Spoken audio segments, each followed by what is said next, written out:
Bet you didn't think you were going to be here this long. You know, this don't surprise me. Anytime I've went for dynos, I've been long days.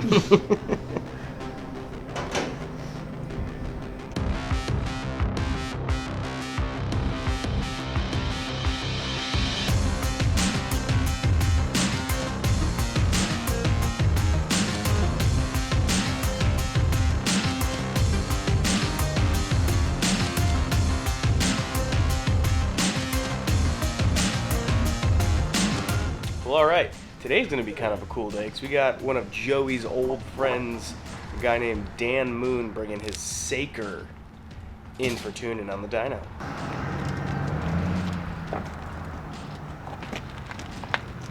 How much is this one weigh?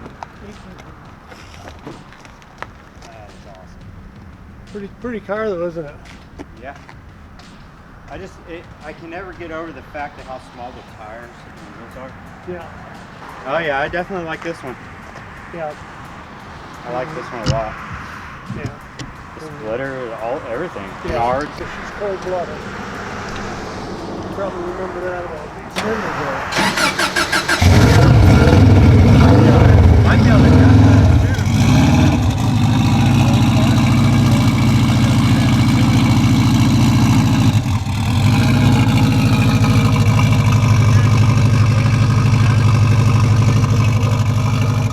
Really cool thing about these cars is that they use J-Spec EJ205 motors out of a WRX, but J-Spec one, so not ours.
have a good lift point in the center somewhere in the front? Does this have a good lift point in the front?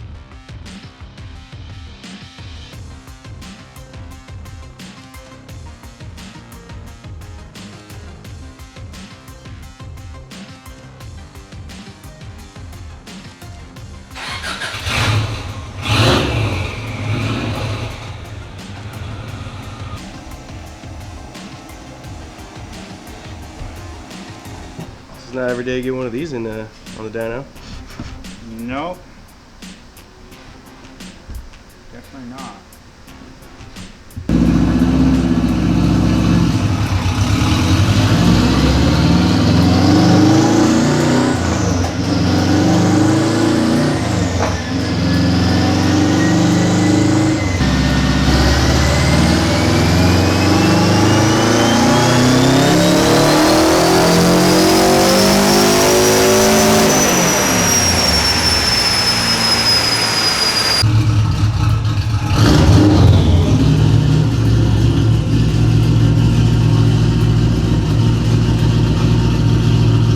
Doesn't have an idle control valve, so there's no way for it to leak air into it to raise the idle. So it's going to have to be based off of ignition timing to try to get it to. This is the only one that I don't want to school. They didn't put a IAC valve on it. Okay. Okay. Comes up and it's kind of like, and then a little drop. And what RPM is that about? So it's spiked, hit its highest at 41, which is probably peak torque, honestly. And then it kind of fluctuated around, and then it had that little dip. But that may go away on the next bowl because it's a reflash that we put on it. So it has closed loop boost control. So it's trying to learn and make adjustments. So next time it knows what happened last time, so it predicts it and tries to level it out.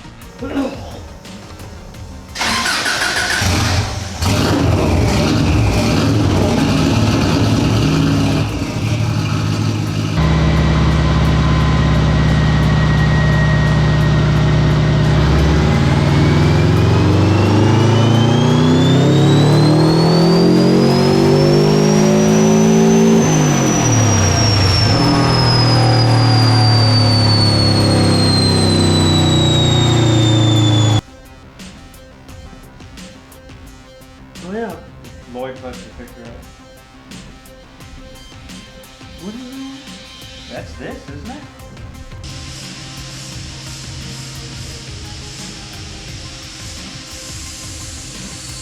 Wait, they clipped it when you did. They clipped it 40,000 on the compressor. But that, I guess that was to take the, you know, the quick spool up out of it. or whatever. The torque hit. Yeah. That's silly. A little deal like that it is. Put the VF39 off the STI on there and be good.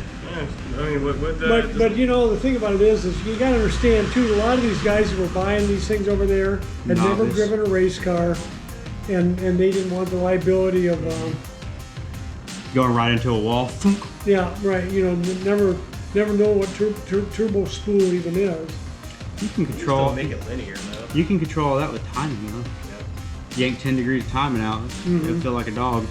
That's how we control traction on our Right. cars. But but once again, keep in mind they wanted to keep everything equal. Yep. You just threw an FP Blue on this thing. That's what the tune file that got sent to us before. FP Blue.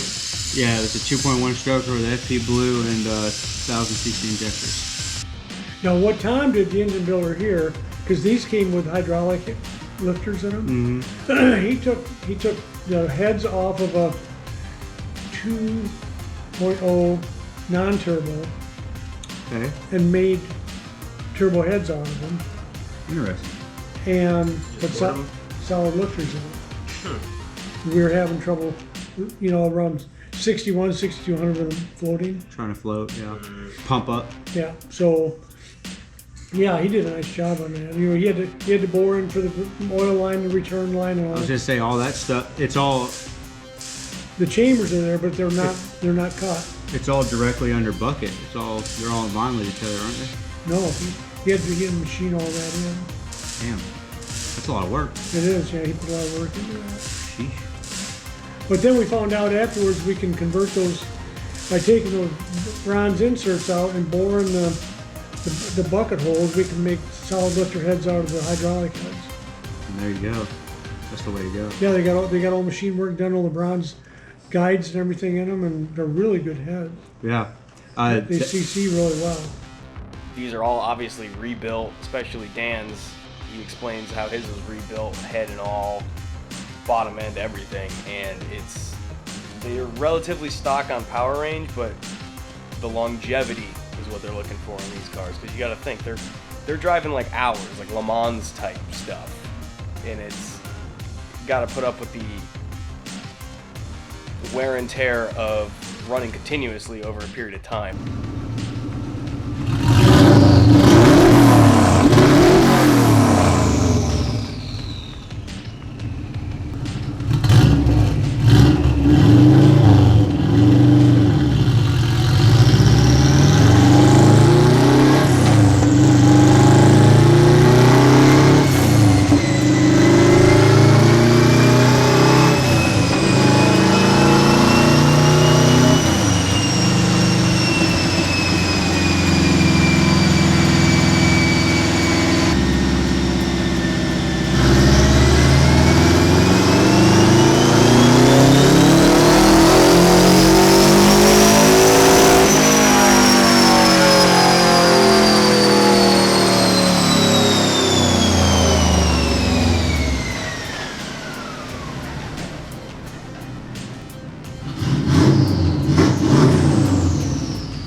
first gear parking brake on.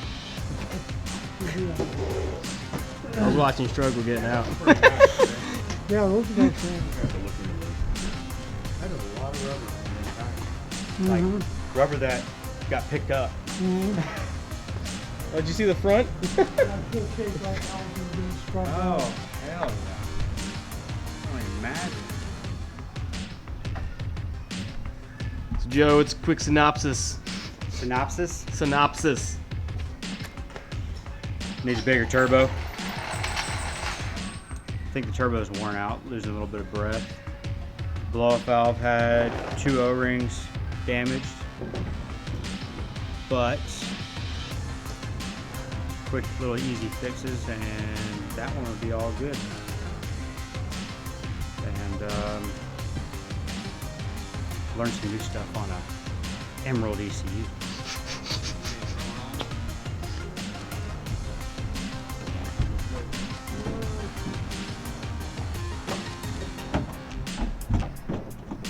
This one doesn't have guides like the other one did.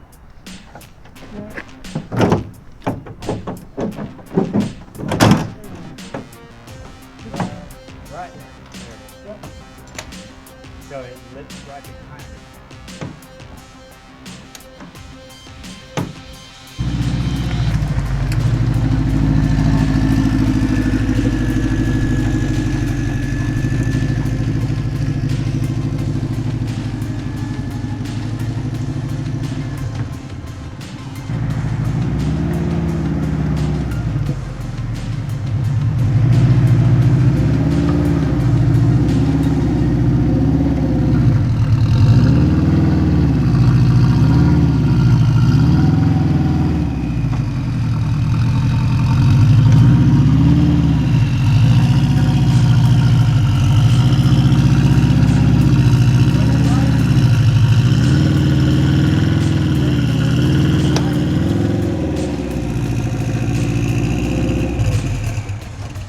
Talk about a close one. That thing skims every little bit it can up these ramps. It gets real close and it hits that board and hops up. And it gets real close and hops up. There's a method to the madness.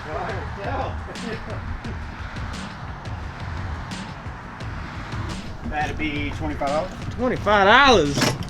Highway robbery. Uber, man, price gone up. Gas is expensive. Man, we haven't changed the gas this thing. I've never put gas in this. Not even at the track, and because it had almost a full tank at the track. Huh. Still smells like grapes. Still do. We're definitely going to revisit this in another episode because obviously we got some turbo upgrades to do on it and small little tweaks just to get it running the way that Dan wants it running. We'll definitely have to sit him down and get some backstory on these cars because there's not a whole lot of them, and I've honestly never seen one in person before today. So this was a pretty cool experience, and seeing that thing on the dyno was wicked. So make sure you subscribe because it definitely helps us with our, content creation and being able to bring cool stuff into these videos. See you next time.